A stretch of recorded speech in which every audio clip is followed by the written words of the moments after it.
नमस्ते दोस्तों, और कैसे हैं सब? ठीक होंगे। तो चलिए हम आज के अपनी हार्वेस्टिंग भी और कुछ बात भी शुरू करते हैं। तो चलिए, टमाटर तो हमने इतने हार्वेस्ट किए कि हम बता नहीं सकते हैं। हाँ, और बाकी सारी सब्जी हम लगातार 3 दिन बाद हर वक्त हार्वेस्ट कर रहे हैं।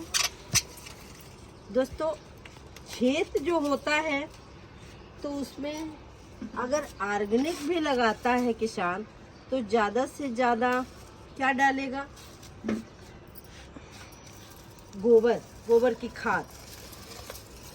खाद डालेगा, और उससे भी ज़्यादा डालेगा तो वर्मी कंपोस्ट डालेगा।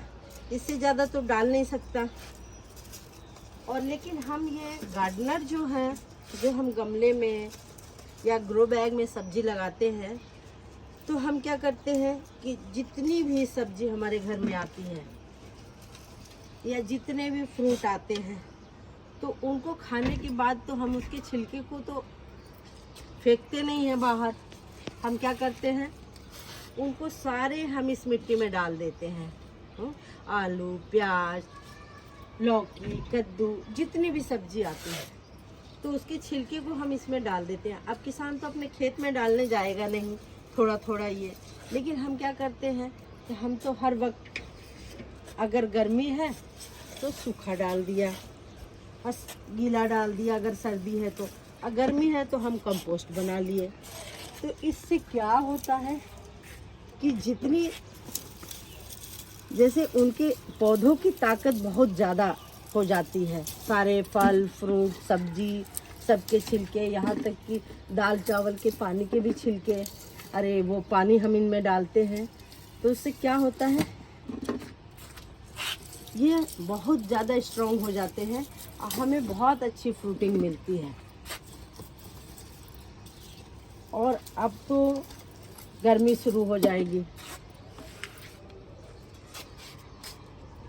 तो जो पौधे बच जाएंगे, बहुत से पौधे जैसे कि बैंगन, मिर्चा, अगर इस धूप में बच गए तो बोलते हैं ना दोस्तों कि सोना जितना ही आग में तपता है उतना ही शुद्ध होता है। तो उसी तरह अगर हमारे पौधे बच गए इस धूप से, तपती धूप से, तो क्या हो जाएंगे, और स्ट्रॉन्ग हो जाएंगे। और आने वाले समय में बरसात में बहुत ही अच्छा फ्रूटिंग लगेगी उसमें। तो दोस्तों, इसीलिए सब्जी सबको लगानी चाहिए, सबको अपने घर में, और ज़्यादा नहीं तो धनिया, मिर्चा, टमाटर, पुदीना, अगर आपकी छोटी भी जगह है तो उसमें लगाएं। कम से कम आपको ऑर्गेनिक और शुद्ध तो मिलेगा। आजकल के ज़माने में भागम भाग ज़िंदगी में इतना ज़्यादा किसान पेस्टिसाइड डाल रहा है अपने पौधों में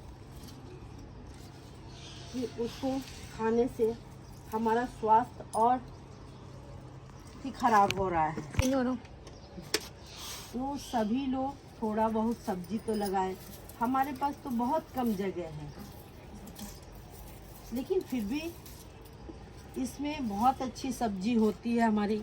समझ लीजिए कि हमने सिर्फ जुलाई में सब्जी लगाया, तो जुलाई छोड़ दीजिए, फिर अगस्त, सितंबर, अक्टूबर और नवंबर तक चले। जैसे लौकी, नेनुआ, ये सब तो हमने बहुत हार्वेस्ट किया। तो जब हमारे गार्डन में खुद ही निकलता है तो हम बाहर से सब्जी क्यों खरीदें? ज़्यादा से ज़्यादा करते हैं कि हम मटर ले लिया, जैसे इस टाइम हमारे पास भिंडी नहीं है तो हमने भिंडी ले लिया।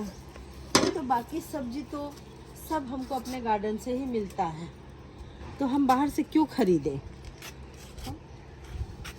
अभी आप नहीं मानोगे, हम हर 2 दिन 3 दिन बाद 2.5 किलो 3 किलो हमने ये टमाटर तोड़े, अब बैंगन तो 2 ही पौधे हमारे पास है, लेकिन हमको कभी कभी तो 2 किलो 2.5 किलो मिल जाते हैं बैंगन। अब गर्मी का टाइम आ गया है तो थोड़ा कम हो गए हैं, नहीं तो बहुत ज़्यादा हार्वेस्टिंग मिल रही थी मुझे।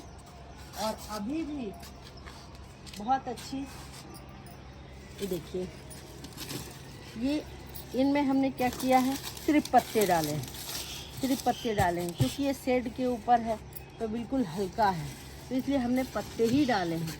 और इनमें देखिए बम्पर फ्लावरिंग हो रही है। इतने ये नीचे, मतलब मैं दिखा नहीं सकती, ये सब नेनुआ लगा है तो ये दबे हुए हैं, नहीं तो इसमें बहुत अच्छी। अभी भी मुझे पूरा अप्रैल मुझे टमाटर और बैंगन की फ्रूटिंग मिलेगी। अब तो कभी कभी मन भी उठ जाता है, इतने ज़्यादा टमाटर, इतने टमाटर तोड़ो कि मन नहीं करता है तोड़ने का, लेकिन अगर तोड़ेंगे नहीं तो ये फल देना बंद कर देंगे, तो इसलिए हमें लगातार इसकी हार्वेस्टिंग करते रहना पड़ेगा और अपने पौधों को देखभाल करते रहे। गर्मी में अब हमको सीजन के हिसाब से 3 टाइम या 2 टाइम पानी डालना पड़ेगा। देखिए इतना तो हमने टमाटर तोड़ लिया, बैंगन तोड़ लिया, अभी भी हम ये पालक का भी हार्वेस्ट कर लेते हैं।